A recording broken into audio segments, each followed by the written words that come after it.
Assalamualaikum warahmatullahi wabarakatuh. Halo teman-teman, perkenalkan saya Herolisa dari program studi akuntansi syariah kelas 3A Fakultas Ekonomi dan Bisnis Islam Institut Agama Islam Negeri Palopo. Nah teman-teman, pada kesempatan kali ini saya akan membahas seputar akad-akad yang ada di perbankan syariah. Nah di perbankan syariah itu ada banyak akad, mulai dari akad ijarah, akad musyarakah, akad mudharabah, akad wadiah, dan lain sebagainya. Nah terkhusus pada video kali ini saya akan membahas mengenai akad mudharabah.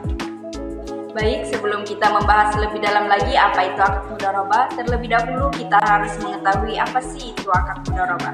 Nah, dalam bahasa Indonesia akad disebut dengan perjanjian, sedangkan dalam hukum ekonomi syariah disebut dengan akad. Kata akad berasal dari kata al-aqd yang artinya mengikat, menghubungkan, atau menyambungkan. Nah, dalam hukum ekonomi syariah, akad merupakan pertemuan ijab antara pihak satu dengan pihak lainnya yang mengakibatkan hukum pada objek akad. Sedangkan mudharabah secara istilah yaitu menyerahkan modal kepada orang yang bertransaksi agar mendapatkan keuntungan. Nah, menurut PSAK 105 paragraf keempat, akad mudharabah merupakan akad kerjasama antara dua pihak yang dimana pihak pertama menyediakan semua dana, sedangkan pihak kedua sebagai pengelola, dan keuntungan dibagi sesuai dengan kesepakatan, sedangkan untuk kerugiannya akan ditanggung oleh pihak pengelola. Selanjutnya dasar hukum akad mudharabah, yaitu terdapat dalam Al-Quran dan hadis, di mana dalam Al-Quran terdapat dalam surah Al-Muzammil ayat 20, yang artinya, dan orang-orang yang berjalan di muka bumi mencari sebagian karunia Allah. Nah, maksudnya pengelola usaha atau yang disebut mudharib merupakan sebagian orang yang melakukan perjalanan demi mencari karunia Allah Subhanahu wa taala. Selanjutnya dalam hadis yang diriwayatkan oleh Ibnu Majah dari Suhaib yang artinya Nabi bersabda, ada 3 hal yang mengandung berkah adalah jual beli yang ditangguhkan, melakukan kirat atau memberi modal kepada orang lain, dan mencampurkan gandum kualitas baik dengan gandum kualitas rendah untuk dikonsumsi, bukan untuk diperjualbelikan. Nah, maksud dari hadis tersebut terdapat kandungan tentang kebolehan mudharib seperti yang telah Nabi sabdakan, bahwa memberi modal terhadap orang lain akan membawa keberkahan. Selanjutnya rukun dan syarat akad mudharabah. Nah, rukun akad mudharabah ada 4, yaitu yang pertama pelaku atau sahibul mal dan mudharib, di mana pihak pertama sebagai sahibul mal atau pemilik modal, sedangkan pihak kedua sebagai mudharib atau pelaksana usaha. Nah, jika keduanya tidak ada, maka akad mudharabah tidak akan bisa terjadi. Selanjutnya yang kedua objek atau modal dan kerja. Nah, objek mudharabah merupakan konsekuensi dari tindakan yang dilakukan oleh para pelaku. Sahibul mal akan menyerahkan modalnya sebagai objek mudharabah, sedangkan mudharib menyerahkan kerjanya. Selanjutnya yang ketiga, persetujuan kedua belah pihak atau ijab kabul. Nah, persetujuan dalam hal ini merupakan konsekuensi dari prinsip sama-sama rela, harus rela mengikatkan diri ke dalam akad mudharabah. Nah, sahibul mal setuju terhadap perannya untuk berkontribusi menyediakan dana, sedangkan mudharib juga setuju untuk berkontribusi menyediakan tenaganya.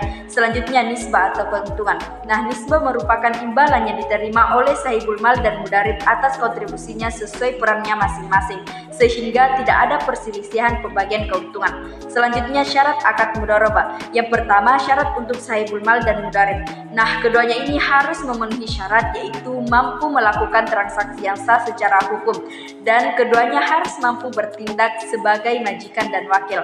Selanjutnya sigat atau ijab kabul merupakan penawaran dan penerimaan harus diucapkan oleh kedua pihak untuk memperhatikan keinginan mereka guna menyempurnakan kontrak. Syarat yang ketiga, mal atau modal. Mal harus berbentuk uang bukan barang, harus jelas dan diketahui jumlahnya, harus tunai bukan utang. Selanjutnya nisbah atau keuntungan.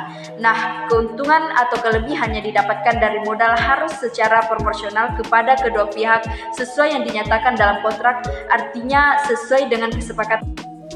Baik, selanjutnya macam-macam akad mudharabah. Ada 3, yaitu yang pertama mudharabah mutlaqah. Nah, mudharabah mutlaqah adalah mudharabah yang memberikan kebebasan penuh kepada mudharib. Nah, dalam hal ini mengelola modal yang diberikan oleh sahibul mal. Mudharib dapat menggunakan modal tersebut untuk investasi atau bisnis. Yang kedua, mudharabah muqayyadah. Nah, mudharabah muqayyadah adalah jenis mudharabah yang memberikan syarat tertentu pada pengelola modal yang dilakukan oleh mudharib. Syarat ini biasanya berupa jenis usaha atau investasi yang harus dilakukan oleh mudharib. Yang ketiga, mudharabah mustarakah. Nah, mudharabah mustarakah ini adalah jenis mudharabah yang digunakan dalam asuransi syariah. Dalam akad ini, peserta atau sahibul mal dan perusahaan asuransi syariah atau mudharib bekerja sama untuk mengelola dana kontribusi yang telah dibayarkan oleh peserta. Nah, manfaat yang dihasilkan akan dibagi antara sahibul mal dan mudharib. Baik, selanjutnya contoh akad mudharabah. Nah, misalnya dalam dua pihak sahibul mal bermitra terhadap usaha untuk usaha percetakan yang berjalan selama 9 bulan. Nah, sahibul mal memberikan uang sebagai modal usaha sebesar 20 juta. Sehingga bagi hasil yang terjadi sesuai kesepakatan yaitu 40/70, di mana 40 untuk pengelola dana dan 70 untuk pemilik dana. Nah, setelah usaha tersebut berkembang modal menjadi 35 juta, sehingga keuntungan yang diperoleh adalah 15 juta. Maka pengelola dana atau mudharib memperoleh 3 juta hasil dari 40% dikali 6 juta, dan sisanya 9 juta menjadi hak milik pemilik dana atau sahibul mal. Akan tetapi jika usaha tersebut mengalami kerugian, maka kerugian akan ditanggung oleh pihak pengolah dana atau mudharib. Baik, yang terakhir, manfaat akad mudharabah. Yang pertama yaitu bank menikmati peningkatan bagi hasil pada saat keuntungan usaha meningkat.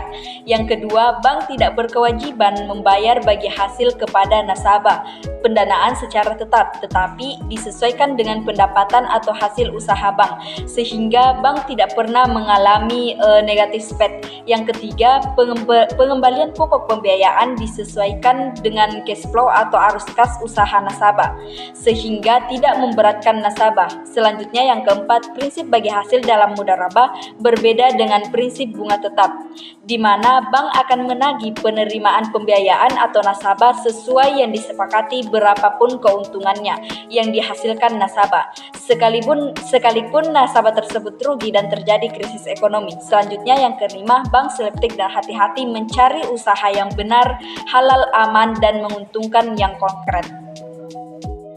Baik teman-teman, sekian video penjelasan dari saya mengenai seputar akad mudharabah. Mudah-mudahan dapat menambah wawasan kita semua dari yang tidak tahu menjadi tahu, dari yang sudah tahu menjadi lebih tahu. Kurang dan lebihnya mohon dimaafkan. Wabillahi taufiq wal hidayah. Wassalamualaikum warahmatullahi wabarakatuh.